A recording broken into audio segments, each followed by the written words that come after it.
네, 안녕하십니까. 화면 잘 보이시죠?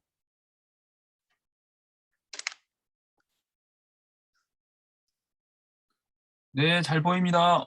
네, 오늘은 11월 23일 25번째 시간입니다. 저번 주에 저희가 뇌졸중을 해서 마비된 분들, 네, 뉴로 피드백으로 어떤 사례가 있고 논문도 이렇게 보면서 얘기를 나누는데요. 오늘은 더 깊이 들어가서 난치병이라고 하는 파킨슨병, 그 다음에 수전증, 네, 요 관련해서 알아보도록 하겠습니다. 사업적으로 본다면은 어마어마한 시장이 될 수도 있고, 예, 전혀 이 파킨슨이라는 내용을 처음 들으시는 분들도 있을 것 같습니다. 하지만 저희가 만나는 분들은 다 뇌와 관련된 분들이고, 그분들 뇌 질환이 있는 분들이 좀 많고, 그중에 이거 하다 저거 하다 마지막으로 이게 지푸라기도 잡는 심정으로 오시는 분들이 뇌파나 뉴로피드로 많이 오시는데요. 그중에 파킨슨 환자분들도 여러분들이 많이 사업을 하시면 보시게 될 겁니다. 그래서 이쪽 자료를 좀 많이 준비했는데 빨리 끝내야 하는데 길어질지도 모르겠습니다. 예, 한 페이지 한 페이지 보면서 넘어가도록 해보겠습니다. 치매, 뇌졸중, 파킨슨 3대 노인성 질환 환자가 5년간 진료받으신 분들이 605만 명입니다.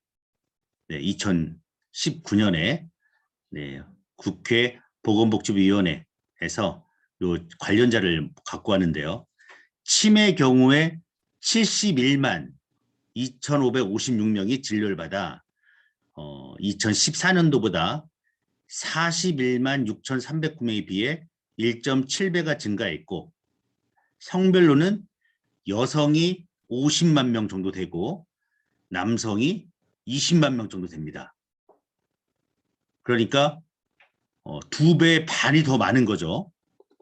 네, 여성분들 요 자료 꼭 알고 계셨다가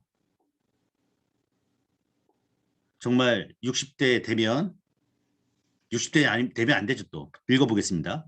연령별 10만 명당 진료인을 보면 40대에서 50대로 넘어갈 때 가장 높은 증가율을 보였다 해서 40대 후반부터는 정말 치매 관리, 뇌 관리를 하셔야 합니다. 그렇죠? 통계 자료가 이렇게 말하고 있습니다. 파킨슨, 네, 10만 5,846명으로 5년 전에 비해 1.3배가 증가했고요. 성별로 살펴보면 역시 여성이 6만, 남성이 4만 정도에서 여성분들이 더 파킨슨병에 더 많이 걸리는 거고요. 그 이유는 여성분들이 먼저 뇌 노화가 빨리 진행이 되기 때문에 그렇습니다. 파킨슨 질환도 역시 40대에서 50대로 넘어갈 때 증가율이 가장 높았고요. 뇌졸중 진료인은 보면 59만, 2014년 52만에서 6만 5천 명이 늘었고, 남성이 32만. 요 뇌졸중만 남자가 여성보다 많습니다. 뇌졸중은 치매나 파킨슨과 달리 30대에서 40대로 넘어갈 때 가장 큰 증가율을 보였다. 네. 그래서 치매, 뇌졸중, 파킨슨 요 질환들이 지금 40대에서 50대로 넘어가는 부분, 벌써 50대 이상 분들도 계시겠지만 뇌 관리 꼭 하셔야 한다는 얘기입니다. 특히 치매, 파킨슨 같은 경우에는 이제 여성분들이고, 뇌 경색, 뇌출이 쓰러지시는 분들은 남자분이 더 많다, 이렇게 한번 봤습니다. 커넥트홈 프로젝트라고 해서 뇌 속에 있는 신경세포들의 연결을 종합적으로 표현한 뇌 지도 프로젝트가 하버드대 중심으로 2019년부터 시작하고 있죠. 파킨슨병을 주의하십시오. 알츠하이머, 파킨슨병에 걸릴 가능성이 높습니다. 당신은 좌절의 상황이 오면 자살할 가능성이 높습니다. 당신은 상당한 우울증이 우려됩니다. 당신은 천재 수학자의 뇌 구조를 갖고 있습니다. 2부는 투신 자살이 확실시됩니다. 과학기술이 진화하면서 사람의 뇌 속을 들여다보는 놀라운 세상이 시작됐고 이른바 뇌를 스캔해서 사람의 재능, 정신질환, 알츠하이머 등에 대한 가능성을 예언할 수 있게 되었습니다. 나아가 컴퓨터 파일로 영혼을 기록할 수 있는 시대로 성큼 나아가고 있고요. 이 관련 질환들은 이제 저희도 이제 진행을 하고 있죠. 뇌파로 파킨슨이나 알츠하이머를 진단하는 시대가 왔고요. 올레 옌센 네덜란드 라그바우데 교수가 예전에 와서 뇌 인지 과학이 파킨슨이나 알츠하이머로 치료에 핵심적으로 활용될 것이다 했는데 그 시대가 오기 시작했죠. 바로 디지털 치료제 시장의 시작입니다. 네. 가상현실이나 게임 등을 통해서 질병을 치료하는 세상이 왔고요. 대한민국은 2010년도부터 이제 시작을 했습니다. 아직까지는 디지털 치료제가 나온 게 없지만 심평원이나 다른 부서에서는 요 디지털 치료제 제1호를 준비하는 작업에 지금 들어갔고요. 디지털 치료는 질병이나 장애를 예방, 관리, 치료하기 위해 사용되는 소프트웨어 의료기기로 서비스 개발 초기 단계며 고령화 급증하면 만성질환과 신경정신질환 쪽 이쪽에 많이 쓸 것 같습니다. 그래서 디지털 치료제라는 것은 기존 치료제가 이제 알약입니다. 독성이나 부작용이 있었는데 이제 디지털 치료제 저희가 하고 있는 뇌과학 뉴로피드백 영역이죠. 독성 및 부작용이 없고 비용이 아주 적고요. 복약 관리 불가, 이분이 드시는지 안 드시는지 어떤 상황이 되고 있는지 모르지만 저희는 실시간으로 연속적으로 관리가 가능하고 기존엔 환자 상태 모니터링이 불가능했는데 디지털 치료제로 24시간 실시간 환자 상태 모니터링도 가능하게 된다. 네, 그래서 이 시장을 지금 준비하고 있고요. 디지털 치료하면 이제 의료기기지만 디지털 헬스 케어 하면은 건강 이쪽입니다. 그래서 저희가 그 핸드폰 들어가는 프로그램을 이번 주 수요일 목요일 다 끝나고요. 테스트 작업 딱 하면은 다음 주 정도면은 이제 핸드폰에서 디지털 헬스케어 여기 있는 그대로 독성 부작용 없고 네 비용은 월 10,000원, 20,000원 네 이런 구독경제 시스템으로 가면 비용도 아주 적고 네 실시간으로 연속적으로 여러분들이 하는 것을 볼 수가 있는 그런 시장이 12월부터 시작을 할 겁니다. 네, 이미 개발이 다 끝나고 여러분의 핸드폰, 여러분이 집에 있는 오래된 지금 쓰고 있지 않은 핸드폰에서 사용하게 할 건지 아니면은 저희가 핸드폰을 하나 딱 선정해서 그 핸드폰에 넣어서 드릴 건지 개발 회의를 지금 했습니다. 해서 뭐 장단점이 있는데 핸드폰마다 다 이 사양이 다르고 기능이 다 달라서 네 그걸 저희가 다 맞출 수가 있을지 네 아니면은 저희가 그냥 하나 선정해서 놓으면은 또 비용이 또 올라가서 그런 장단점들이 다 있는데 일단 회의를 다 마친 상태고요.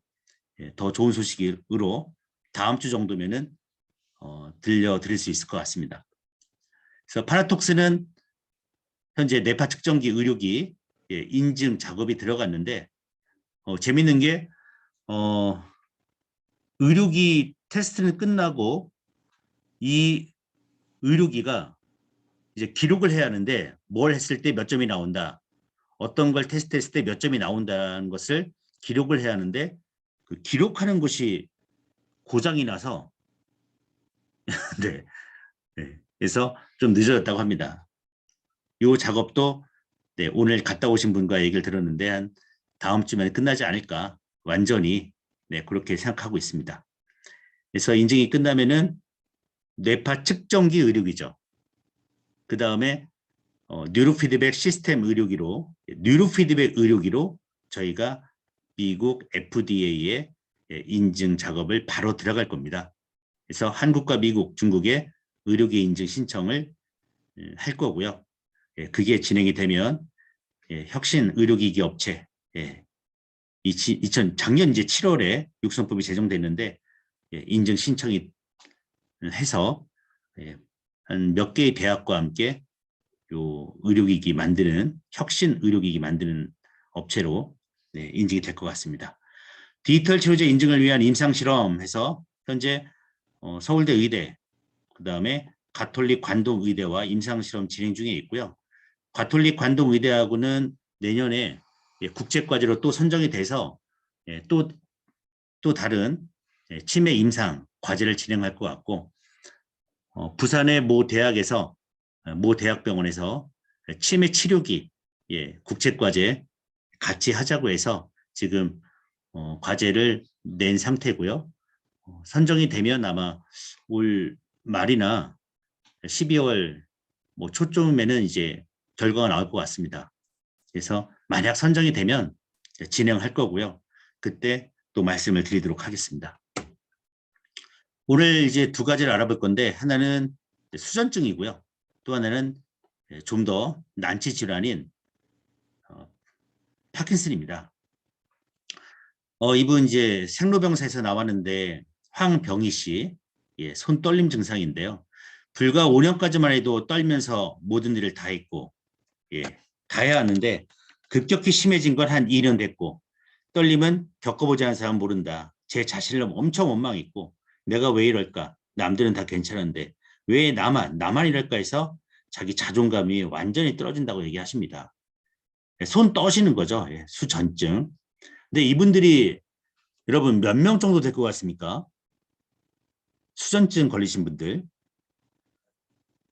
이 오른쪽에 보면 연대 샌브란스 신경외과 교수 정진우 교수님이 얘기하시는데, 마지막 줄 보면은 60대가 넘어가면 적어도 인구의 10% 이상에서 수전증 증상이 있는 것으로 알려져 있답니다. 그러니까 10명 중에 1명이 수전증 증세가 있다고 합니다, 여러분. 그럼 이 수전증 증세가 왜 있나 했을 때 뇌의 문제죠. 손이 떨리는 것은 손의 문제가 아니라 뇌의 문제입니다. 여기 보시면 이제 소뇌, 미상핵, 시상, 이렇게 있습니다. 소뇌, 미상핵, 시상. 소뇌에서는 여러분이 다 공부하셨으니까 근육의 수축과 이완을 조절하며 운동의 속도와 시기를 조절하고 손상 시 활동 의도성 떨림이 발생하고요. 소뇌가 운동 기능을 담당하고 있지 않습니까? 손상했을 때 떨림이 발생하고, 미상핵, 미상핵을 포함한 기저핵은 불필요한 동작이 안 나오도록 비활동 근육을 억제하는 건데, 이게 손상됐을 때 떨림이 발생하고요. 시상, 운동 피질로서 전달되는 많은 정보 중에서 필요한 정보를 선택해서 여과되지 않은 정보 전달은 운동 피질을 지나치게 흥분시켜 또 떨림이 발생할 수 있다고 합니다. 그래서 손해나 미상해, 시상 요 세 개를 갖고 문제의 원인을 찾는 분들이 거의 대부분입니다. 이걸 이제 벗어나면은 아까 말씀드린 이제 기저핵, 미상핵 부분과 연관지어서 보시면 되고요. 이제 스트레스, 만병의 근원이죠. 그다음에 이제 뭐 마그네슘이나 미네랄, 비타민 성분의 결핍, 움직임이 예민한 경우, 그다음에 약물이나 카페인, 특히 남자분들 알코올 과다 섭취 이쪽이 많습니다. 그래서 수전증은 발병 원인에 따라서 이제 생리적 수전증, 본태성 수전증, 그다음에 이제 파킨슨병이 있는데, 생리적 수전증은 긴장하거나 크게 흥분하면 나타날 수 있고, 흥분, 불안, 피로, 스트레스가 심하거나 긴장 상태일 때 손이 떨리는 겁니다. 여러분 이렇게 막 어떤 사람과 열받았을 때, 정말 엄청난 그 화가 났을 때 몸이 떨리고 손이 떨린 경험이 다는 아니고 있으실 겁니다. 그런 분도 보셨을 거고, 이게 이제 생리적 수전증이고, 본태성 수전증은 특별한 감정 변화, 컨디션 저하가 없는데도 글쓰기나 컵들기, 수저, 젓가락질을 들 때 발생한 떨림이죠. 본래 체질, 유전적 영향 때문에 발생하기에 본태성이라고 부르는데, 예, 이 떨리는 것 외에는 다른 증상이 나타나지 않고 마음이 진정되거나 술을 마시면 또 약해지는 경우도 있습니다. 그런데 사회생활에 어려움을 겪는 거죠. 예. 그래서 요 수전증 같은 경우에는 저희가 해본 바로는 뭐 한두 달이면, 네, 한두 달이면은 다 됩니다. 예, 요 사례들인데, 울산에 이제 박명주 지사님이 저한테 보내온 글이에요. 이게 훈련일지도 있고, 오른손 많이 떠셨는데 7번 내훈련하고 8일째 훈련하는 동안 한 번도 안 들었다. 예. 수전증. 이분 8일 걸렸습니다. 예. 다음 분은 대구 이제 윤정수 본부장님 사례인데, 이분은 네 팔을 봐도 뭐 이렇게 쭉쭉쭉 이렇게 내려온 게 다 손떨림입니다. 이쪽. 예. 특히 뭐 이 좌뇌 쪽이 더 심하면 오른손이 더 힘들겠네요. 이분이 이제 절에 가시면은 물을 그릇에 떠서 이렇게 올려다 놓고 이제 기도를 하시는 분인데, 너무나 떠셔가지고 물이 다 예, 가득 채우면은 발은 다 쏟아질 정도였다고 합니다. 갑상선암 수술하시고 수전증이 있어서 손에 힘도 없고 떨어서 물건을 잡기도 힘들었었는데, 한 달 보름 정도 훈련하시고 이젠 손도 힘이 들어오고 손떨림 현상도 거의 사라졌습니다. 대단하죠? 하루에 훈련 3시간에서 5시간 훈련했답니다. 열심히만 훈련하면 이렇게 좋아진다 했습니다. 요 뇌파가 하루에 3시간, 5시간 해서 한 달 보름 했을 때 어떻게 바뀌었냐? 이렇게 바뀌었습니다.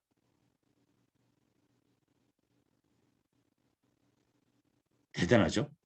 보시면 휴식도 28점, 주의력도 31점, 집중력도 26점에서 자기 조절 능력이 완전히 생긴, 네, 그런 지수도 나오고요. 네, 뭐 귀출등도 보이고요. 네, 대단합니다. 그다음에 이제 파킨슨 사례입니다. 파킨슨은 우리나라 일단 이제 인용이 나오니까 보겠습니다. 퇴행성 변화로 파킨슨병은 신경 전달 물질 하나인 도파민의 생성과 분비가 잘 되지 않아 뇌 운동 회로에 변화를 일으킨다고 합니다. 예, 이 도파민이 어디에서 나옵니까? 예, 뇌 중뇌 부분에서, 우리 중뇌 부분에서 도파민이 잘 분비되지 않으면 파킨슨 질환이 의심된다는 얘기입니다. 그럼 중뇌에서 뭐 하냐면 이제 운동 기능 담당하고 있죠. 예. 그래서 떨리거나 경직돼 있거나 움직임이 느려지는 서동, 자세 불안정, 중심을 잡기 어려워지는 등 증상이 나타나고, 아직까지 치료제도 없고요. 아직 발병 원인조차 아직 명확하게 밝혀지지 않은 난치 질환이 파킨슨 병입니다. 그래서 심사평가원 질병 통계자를 토대로 대한민국의 자료를 살펴보면 2010년에 7만 8천 명에서 2020년에 12만 4천 명, 매년 8에서 10% 꾸준히 증가하고 있고요. 실제 진단되지 않은 잠재적 환자를 감안한다면 20만 명에 근접할 것이다, 이렇게 보고 있습니다. 예, 그래서 요 파킨슨에 관련된, 여기 나오죠. 도파민 나오고 중뇌 흑질 부분 신경세포가 소실되고 있다. 그래서 운동 기능 장애를 보인다 해서 100명 중에 한두 명이 파킨슨에 걸리는 겁니다, 여러분. 그러면 수전증은 10명 중에 1명, 파킨슨은 100명 중에 1명이 걸리는 건데, 수전증은 저희가 누르 한번 해보니까 하루에 3시간씩 2달 정도 하면 충분히 가능하다. 근데 이 파킨슨은 여기 보신 것처럼 치료법과 치료약이 없다. 그래서 요 파킨슨 환자분들, 한 20만 명의 파킨슨 환자분들은 대안이 없다. 예, 그렇게 지금 생각을 하고 계십니다. 치료를 어떻게 하고 있냐면 파킨슨병의 표준 치료는 도파민 전구물질인 L-도파 약을 복용하는 약물요법입니다. 레보도파라고 하죠.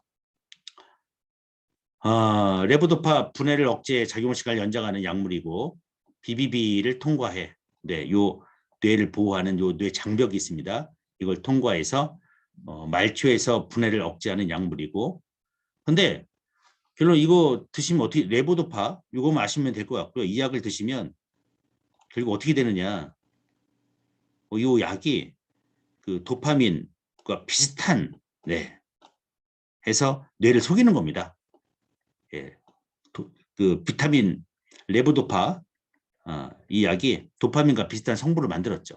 그래서 이제 비비를 통과해서 도파민을 이제 보충하는 건데, 약물 복용 후 3년, 5년이 지나고 약물의 장기 복용에 의한 수용체의 민감성에 이상이 발생하면, 수용체의 민감성에 이상이 발생하면 약물의 효과가 일정치 않게 되면서 부작용과 부수적 증상이 나타나게 되는데, 이때부터는 수술로 갑니다.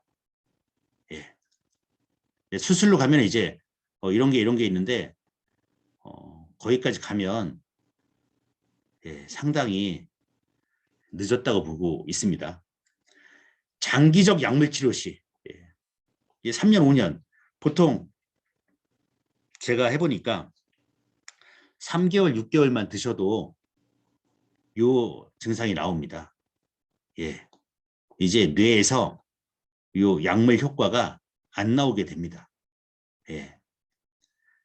그래서 장기적 약물 치료 시 도파민만의 보충으로 인한 신경 전달 물질의 상호 불균형, 신경 전달 물질의 도파민만 이제 계속 보충하는 건데, 레보도파로 신경 전달 물질의 상호 불균형, 수용체의 민감성 문제로 인한 약효 효율 저하, 이상 운동증, 환각, 환청, 환시가 나오게 되고요.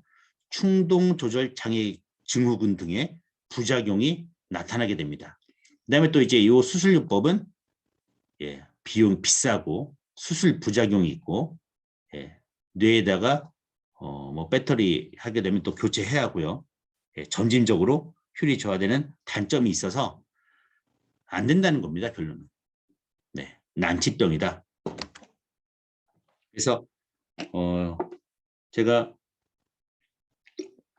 이 사업을 할 때, 뇌과학 사업할 때 가장 먼저 한 게 이 파킨슨병이었는데, 무슨 용기로 했는지 지금 생각하면 참 이런 용기였습니다. 대안이 없다. 무조건 해야 한다. 어차피 못 고친다. 약도 안 되고 수술도 안 되고 어차피 못 고칠 건데 어차피 안 될 거 부담 없이 도전해보자. 가능성은 딱 두 개였습니다. 뇌세포는 계속 생겨날 것이고 신경망을 연결하면 가능성이 있지 않을까. 그렇죠? 그래서 박병 박사님 찾아뵙고 파킨슨 환자가 가능합니까? 뉴로피드백으로 하니까 2초도 되지 않고 박사님이 됩니다 해서 끝났다. 10명 중에 한 분이라도 개선이 되고 멈출 수만 있다면 이 증상이 멈추는 것만 해도 대박이다. 저는 그렇게 생각을 했었습니다. 그래서 파킨슨 환자분들을 5분을 모집하고 진행을 했던 것이 2017년도에 한번 상반기, 하반기 이렇게 해봤었습니다. 일단 우리 뉴로피드백 한번 보겠습니다. 약물에 대한 현재 퇴행성 뇌질환 치료 및 관리를 위해 뭐 불면증이나 식욕부진 부작용에도 불구하고 7, 80%의 뇌 질환자가 약물 치료를 받고 있는데, 약물 치료는 증상을 잠재우거나 증상의 발전 속도를 늦출 뿐 긍정적 효과가 부족하다는 게 한계점입니다. 이에 대안으로 뉴로피드백이 최근 약물 치료의 대안으로 제시되고 있고 상당수의 연구 결과가 뉴로피드백 훈련이 퇴행성 뇌질환 치료에 있어서 약물 치료에 버금가는 효과를 내고 있다고 결과가 나오고 있습니다. 네. 그래서 95년도에 이제 로시터나 라버크가 시행한 연구 결과를 살펴보면 뉴로피드백 훈련이 약물 치료와 같은 효과를 보인다고 이미 95년도에 나와 있고요. 예. 그다음 뉴로피드백 훈련을 받은 퇴행성 뇌질환자군이 약물 치료를 받은 퇴행성 뇌질환자군에 비해 집중력이 나아지는 것을 확인했다. 예. 이런 연구 결과가 계속 나오고 있다는 거죠. 그래서 국내에서도 요 전북대 심리학과, 전북대 정신과 병원, 전주대 대체건강관리학부에서 모여서 요 ADHD 아동의 부주의와 과잉행동 충동성을 미치는 효과를 갖고 뉴로피드백 집단 12명, 뉴로피드백과 약물치료 집단 9명, 약물치료 집단 11명 배정해서 진행을 합니다. 네. 그 결과 뉴로피드백 집단이 약물치료 집단보다 더 유의하게 감소하였다. 그러니까 뉴로피드백이 약물보다 더 효과가 좋다는 거죠. 과잉행동 충동성 점수에서는 세 집단 간 유의한 차이를 보이지 않아 뉴로피드백 훈련도 약물 치료만큼 증상을 개선하는 경향이 있고 뉴로피드백 훈련과 약물 치료를 병행하는 것보다 뉴로피드백 훈련을 단독으로 실시하는 것이 증상 개선에서 더 긍정적이다. 그래서 뉴로피드백이 약물보다 훨씬 좋다. 이렇게 결과가 나왔고요. 서울대학교 어린이병원의 뉴로피드백 클리닉입니다. 여기에서는 뉴로피드백은 효과성이 입증됐고 고통이나 부작용이 전혀 없고 그다음 게임하듯이 훈련하기 때문에 재미있고 이게 이제 디지털 치료제가 되는 거죠. 약물을 혹은 완전히 대체할 수 있다. 그래서 여기에서도 파킨슨병은 아니지만 다른 ADD, ADHD 환자분들을 실험했을 때 약보다 뉴로피드백이 효과가 더 좋고 약물을 완전히 대체할 수도 있다. 이런 결과들이 병원에서 그다음에 학자들이 해놓은 결론입니다. 하지만 이상하게도 우리 ADD든 환자분들은 다 거꾸로 이렇게 하고 있죠. 이렇게 약물이다. 예, 약물로 가고 있죠.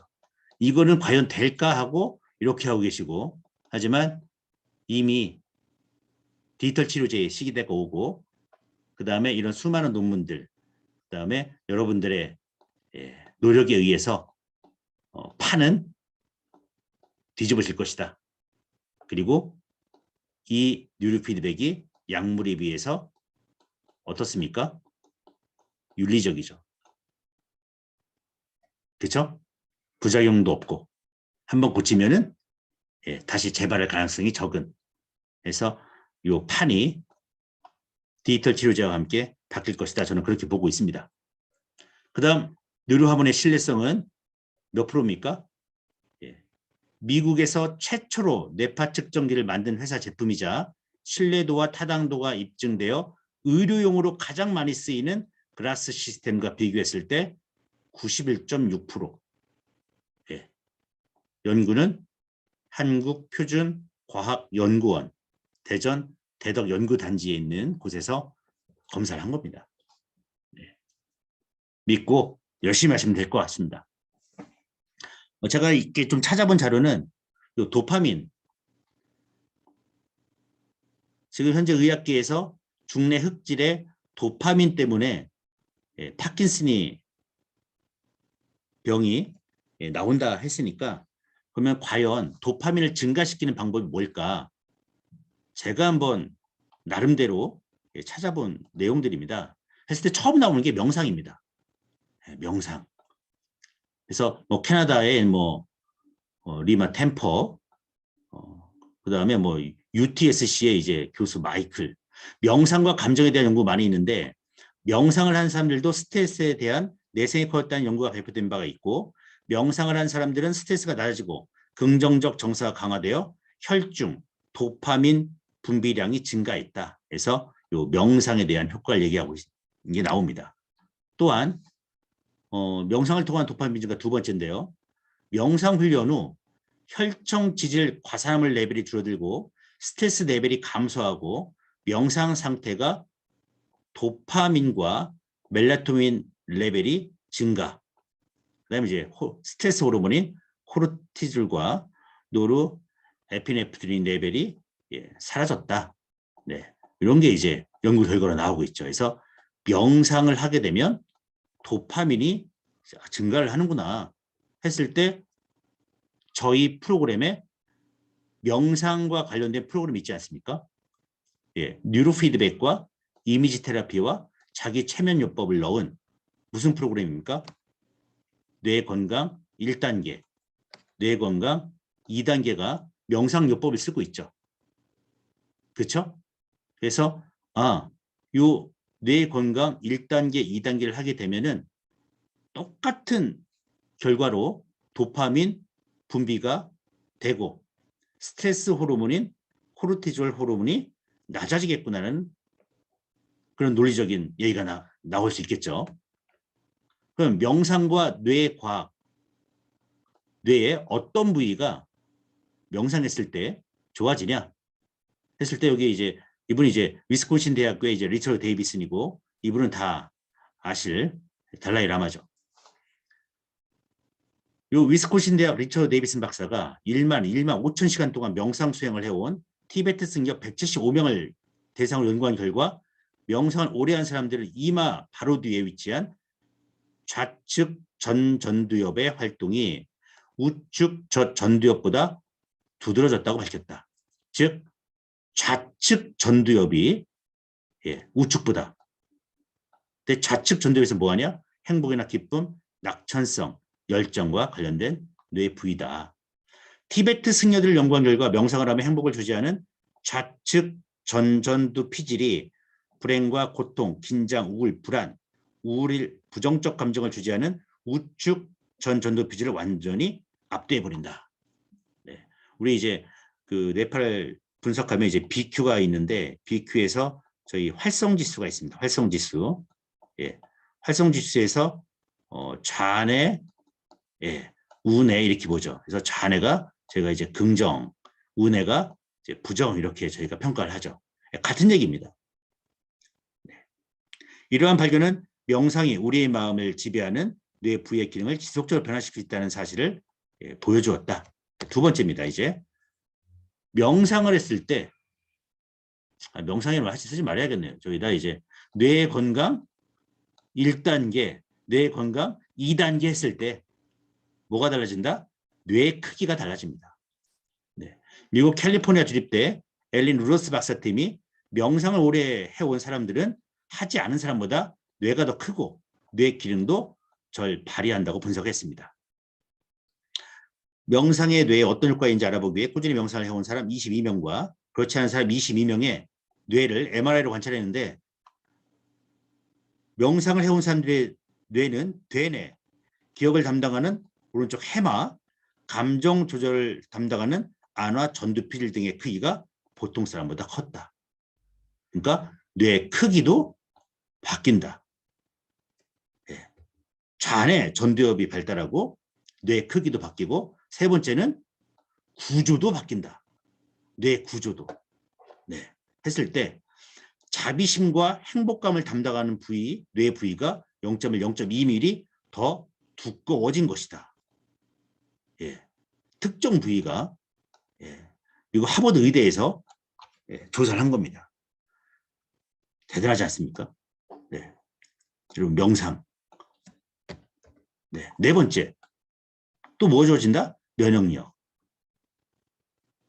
네.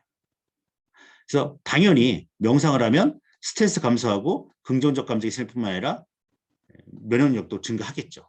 아까 그 사진 보여드렸던 리처드 데이비슨 박사가 한 실험입니다. 이거는 여러분한테 자료를 드릴 테니까 보시고요. 명상이 정말 이렇게 좋은데 근데 이 명상이 왜 이렇게 어렵냐? 실제로 누구나 할 수 있는 게 아니죠. 첫 번째, 구체적이고 표준화된 방법이 있는가? 아니라는 거죠. 추상적이라는 겁니다. 사람마다 체질이 다르고 상태가 다르고 누구는 1년 명상을 하면 좋아지고 10년 명상을 해도 좋아지지 않고요. 방법에 정답이 없습니다. 네. 두 번째, 언제까지 명상을 해 효과를 보는가? 너무 장기적이라는 거죠. 돛 닦는다고 하는데 스님들만 네, 네, 스님들만 요 명상을 하는데 스님들도 잘 알고 계신 분들이 얼마일지 한번 그런 생각이 듭니다. 그래서 좀 유명한 조계 중에 유명한 분을 만났는데 빨리 명상을 일반 사람들도 할 수 있게 해야 불교가 대중화된다 하시는 분이 있는가 반면 우리가 어렵게 깨달은 이 명상의 세계를 그렇게 쉽게 뉴로피드백으로 알려주면 안 된다 이런 분들도 계십니다. 안 되죠. 하지만 명상을 일반인들이 가장 쉽게 할 수 있는 방법은 바로 뉴로 피드백입니다. 기본 훈련, 뇌이완, 뭐 이건 눌러야 하지만 뇌건강 1, 2단계 다 여러분 명상요법에 들어가지 않겠습니까? 박병 박사님 얘기하신 것 중에서 간단한 내용만 캡처해봤습니다. 그럼 뉴로 피드백과 명상, 이 명상이 정말 어려우니까 뉴로 피드백으로 이 명상이 원하는 그 도달점에 뉴로 피드백이 내비게이션 역할을 할 것이다. 빨리 들어갈 수 있게 뉴로 피드백이 도움을 줄 것이다. 실제로 뇌파를 딱 보여주면서 명상을 하면서 뇌파 변화 상태를 보여주면서 명상을 했을 때 이런 뇌파가 나온다는 것을 딱 알면 이 지점까지 쭉 따라가면서 사람들이 확인하고 내가 어디까지 언제면 더 여기까지 도달할 건지 눈으로 직접 확인할 수 있지 않습니까? 명상에 의해 이런 특수 상태를 만들어내기 위해서 단연간의 수행이 필요하지만 뉴로피드백 기법에 의해 이러한 명상의 특수 상태를 구현해낼 수 있다면 시간적으로 많은 단축을 이루어낼 수 있을 것으로 보이며 시행착오도 크게 줄일 것이다. 즉 면벽수행 10년, 면벽수행 10년, 3개월 충분히 줄 수 있습니다. 알파, 세타 뉴로피드백 훈련을 받으면 세타파가 알파파보다 강해지는 현상이 나타난다. 그 결과 명상 상태처럼 깊은 안정과 평화로움, 치유 효과가 일어난다. 이게 명상, 그 깊은 명상의 세계에 가기 위한 그 뉴로피드백 뇌파 훈련이라 보시면 되겠습니다. 네, 이 프로그램을 저희가 단독으로 상품을 하나 만들어서 명상 훈련 프로그램으로 만들어서 저희가 출시를 할 겁니다. 지금 작업을 시작하고 있습니다. 기대하셔도 좋습니다. 면벽 수행 10년. 면벽 보지 마시고 저를 보시면 됩니다. 네, 저희가 상품을 하나, 프로그램을 하나 준비를 하고 있습니다. 네, 그다음 아까 명상을 통해서 이제 도파민을 형성한다고 했는데 이번에는 뉴로피드백으로 도파민 형성이 가능하다. 이렇게 얘기하신 한의원 원장님께서 이렇게 기고한 글인데 제가 퍼왔습니다. 뉴로피드백으로도 도파민을 생성해 집중력을 강하게 했을 수 있다. 도파민을 생성해주는 약물을 쓰는 것이 치료의 핵심인데 양약은 도파민을 직접 만들어주는 약을 써서 단기적인 효과가 좋지만 약물을 끓이면 바로 증상이 나타나기 때문에 약물을 중단하기 어렵고 한의의 경우는 도파민을 생성할 수 있는 토대를 만들어줘 보다 근무적 치료는 가능하지만 양약만큼 즉각적인 효과를 기대하기 어렵다. 네, 양약을 쓰면 도파민이 생성돼 뭐 4시간, 8시간 정도 각성을 높일 수 있다.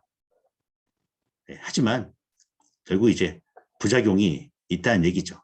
그래서 이분이 이제 뉴로 피드백으로 도파민 형성이 가능한 분인데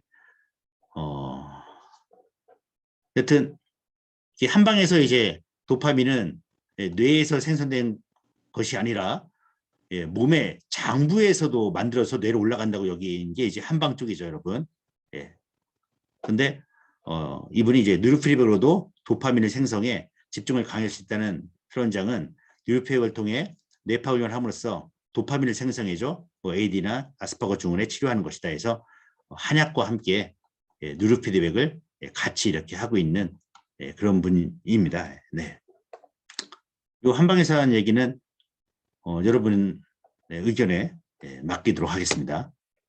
그래서 파킨슨 환자분들을 2017년도에 한번 모아서 해봤습니다. 그래서 파킨슨 협회 찾아가 봤고 파킨슨 협회 장님도 제가 광주에서 만났었고요. 환우들도 제가 한 몇백 명은 제가 만났습니다. 그다음에 이 약 파시는 분들, 파킨슨 약 파시는 분들도 많이 만났고요. 지금도 보십시오. 여기 뭐 파킨슨 카페인데요. 파킨슨 치료제, 파킨슨 약물 치료, 파킨슨 이렇게 해서 글이 2021년도 2월달, 1월 27일, 1월 16일, 1월 25일, 24일에서 매일 올라옵니다. 파킨슨 요 카페에.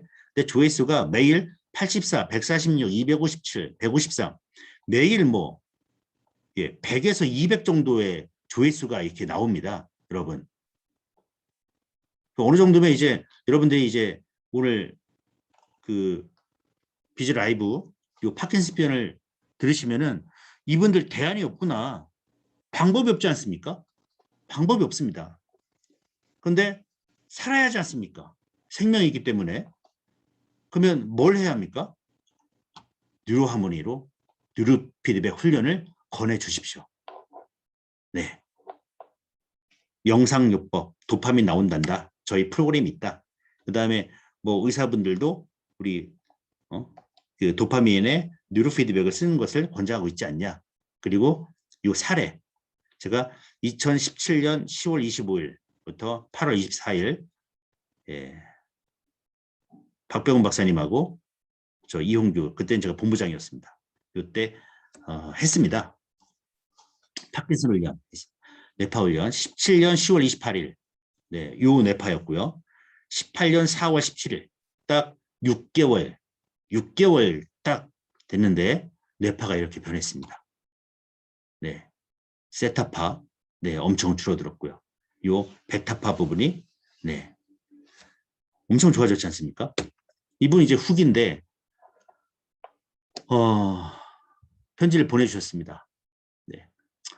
뇌파하면서 많은 부분이 좋아지고 뇌 운동 위주, 즉 뉴로피드백 훈련 위주로 생활 패턴이 바뀌었고 밤에 깊은 잠과 몸을 자유롭게 움직이면서 편안한 잠을 주무시고 예전에 혼자 누웠다 일어났다도 안 됐답니다. 근데 자유롭게 움직이면서 편안한 잠을 주무시고 또 깊이 주무시고 시간에 매이지 않고 양치질, 반신욕, 일상생활이 모두 가능해졌고 예전엔 아무것도 안 됐답니다. 약 기운이 떨어지면 아침에 일어나면 저리던 두 다리가 많이 편해졌고 아침 약을 늦게 먹어주고 걷는 것도 정상이다.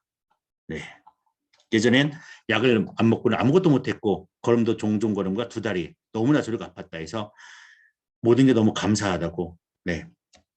이렇게 네, 뉴로 피드백 훈련을 하면서 저희한테 보내온 네, 이메일이었습니다.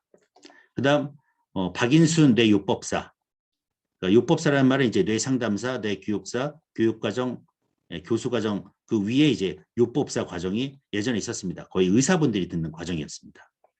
파킨슨병 개선 사례에서 박인순 이분이 이제 예전에 반포센터장을 하셨던 분으로 저는 기억이 납니다. 파나톡스 반포센터장이요. 두뇌 요법사를 하면서 보람을 느낀 점 하나 얘기해달라고 했더니 이 얘기를 합니다. 파킨슨병으로 스스로 몸 가누기도 힘든 할머니 한 분이 오셨는데 1년간 꾸준히 뉴로피드백 훈련을 시켜드렸다. 마우스 만지는 것도 두려워하시던 분이 점점 젊은 뇌파를 만들어내시는 거예요. 요즘은 뭐합니까? 예, 골프를 치러 다닙니다. 보람을 이루 말할 수 없고, 네, 골프 치러 다니시는 거죠. 예, 아무런 대안이 없던 분들이 걷는 게 정상이 되고 깊이 주무시고 몸을 자유롭게 움직이면서 편안한 잠을 주무시게 되고 골프 치러 다니시는 거죠, 여러분. 예, 몇 명이요? 20만 명이 지금 요 뇌파를 잘 모르시고 예, 뉴로피드에 몰라서 레보도파 약 드시다가 수술로 가시다가 결국 알츠하이머로 인생을 마감하시게 됩니다. 20, 30년을 또 사례입니다. 이건 센터 사례인데요. 제가 이건 캡처가 했습니다. 예. 불시적으로 손의 떨림을 네, 용인수지 센터 예, 변윤원 센터장님 사례입니다. 불시적으로 손의 떨림으로 두려운 가득한 파킨슨 환자분이 뉴로피드 훈련을 시작하였다. 끊임없는 의심, 부정을 하면서도 어쩔 도리가 없는 병 앞에서 유일하게 선택할 수 있던 것이 뉴로피드백 훈련입니다. 100%입니다, 여러분. 100%. 무조건 이겁니다. 파킨슨 환자분들이 안 믿습니다. 해볼 거 다 해봤기 때문에. 그런데 결론은 어떻습니까? 도리가 없습니다. 어쩔 도리가 없습니다. 지금까지 해왔던 게 다 했는데 다 실패하게 됩니다. 그래서 가장 마지막으로 오시는 게 예, 뉴로피드백 훈련입니다, 여러분. 그래서 파킨슨 환자분, 수현증 환자분들은 무조건 권해주십시오. 그리고 그분들이 한 번 처음 왔을 때 의심합니다. 두 번째 오시면 안 된다고 얘기하십니다. 그래도 얘기하잖아요. 그러면 99% 예, 오십니다. 왜? 대안이 없으니까요. 흑색질의 도파민 부족의 원인으로 알려진 파킨슨 환자. 세포단에서 이루어지는 질병을 현대의학은 여러모로 잘 고쳐내고 있지만 여전히 해결할 수 있는 부분이 바로 없는 부분이 파킨슨이다. 그래서 우리 몸이 자율적으로 움직일 수 있도록 회복하는 일이 중요하고 자율신경계 조절 능력 향상에 직접적인 영향을 주는 뉴로피드 훈련은 그야말로 좋은 대안이 되는 것이다. 잘 웃지 않고 잘 믿지 않고 본인이 합리적 이해가 될 때까지 공격적 질문을 하였다. 하지만 병원에서 의사 선생님이 도리 없는 약 처방만을 하니 스스로도 매우 답답한 모양이었다. 결국은 없는 살림의 기계를 구입하고 예, 세상에 그 간절함 때문일까 하루에 3시간씩 훈련을 했습니다. 그래서 좋아진 사례가 예. 그걸 제가 이 사례 다음 장에 있는데 그 사례를 네, 지웠네요. 이 사례 제가 단톡방에다 예, 올리도록 하겠습니다. 네, 3시간씩 훈련했더니 어떤 일이 벌어졌냐? 예, 단톡방에 올리도록 하겠습니다, 여러분. 네, 이분은 대전에서 한지원 지사장님이 동영상까지 보내주셨는데요. 일주일 파킨슨 환자분 사례입니다. 그래서 가족들도 다 놀래고 있고 아버님이 훈련하시고 나중에는 저를 꼭 안아주셨다 했던 내용입니다.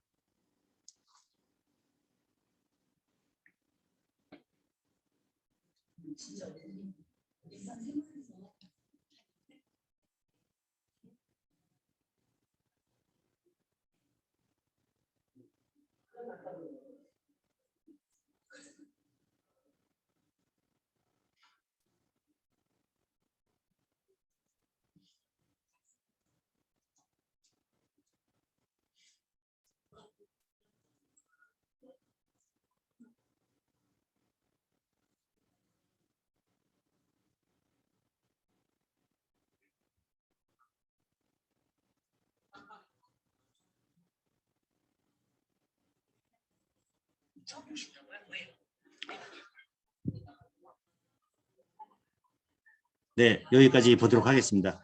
이 동영상은 제가 파스 비즈 예, 유튜브에도 제가 올려놨고요. 예, 단톡방에도 제가 올려도록 하겠습니다. 네, 요 파킨슨까지 이제 제가 다 말씀을 드렸고요. 요 마지막 제가 보여드리는 요 뇌파는 뇌파가 아니고 이제 BQ죠. 예, 제 BQ입니다. 2021년도 7월 11일 날 예, 찍은 건데요. 주의 지수하고 활성 지수 다 보여드리려고 했는데 저도 비밀이 좀 있어야 하지 않겠습니까? 네. 궁금한 것도 좀 있어야 사람이 좀 신비롭고.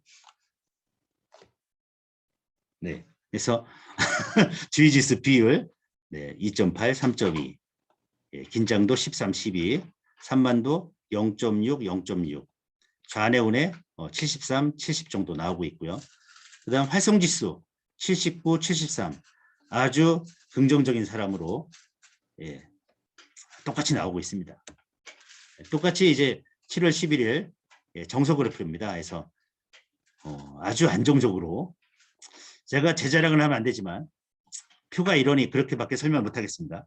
스트레스 지수가 80, 80 네, 좋은 점수입니다.